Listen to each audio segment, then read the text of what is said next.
एही गाँव केबे विवाह हुईनी। एही गाँव समस्ते बाड़ू अछंती। विवाह करने को बारण करा जायछि।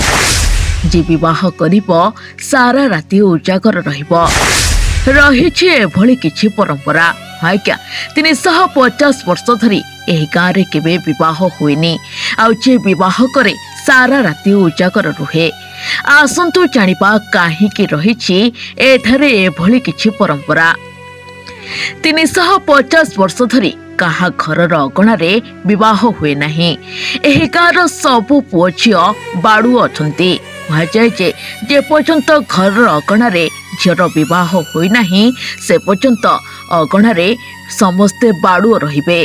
बाड़मेर ओटी गाँव सबु विवाह एठारे थिबा मंदिर रे होइताए। कहुए जदि विवाह मंदिर रे होइनी तेबे बहु किंबा झीर पिलाछुआ होइनी।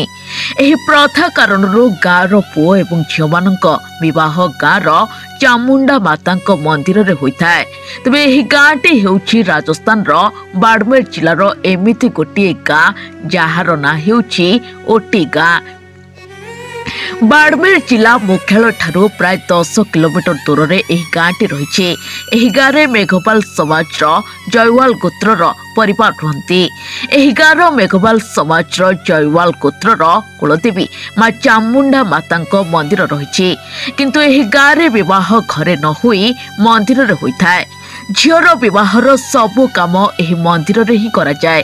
एपरिक बरजात्री को एही मंदिर रे अटकाइबा ठारू आरंभ करी झील विदाय पर्यंत एही मंदिर रे रहिबाकू पड़िथाय।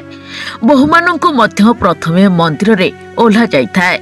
मंदिर कमिटीर सभापति कहिसंती जे केवल झील मानक विवाह एही मंदिर रे करा जाय नथाय बरं पुओ मानकर सबु रीतिनीति मध्य एठारे पूरा करा जाय। नुआ बहु को प्रथमे एही मंदिर रे अटकाई दिया जाए एवं तापरे राति रे उजागर एवं परवर्ती दिन सकाळे पूजा पाठ करी बहु को गृह प्रवेश करा जाए।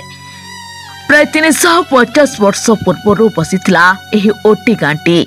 ग्रामवासी कहवा अनुसार एही प्रथा गत 350 वर्ष धरी पालन करा जाउछि।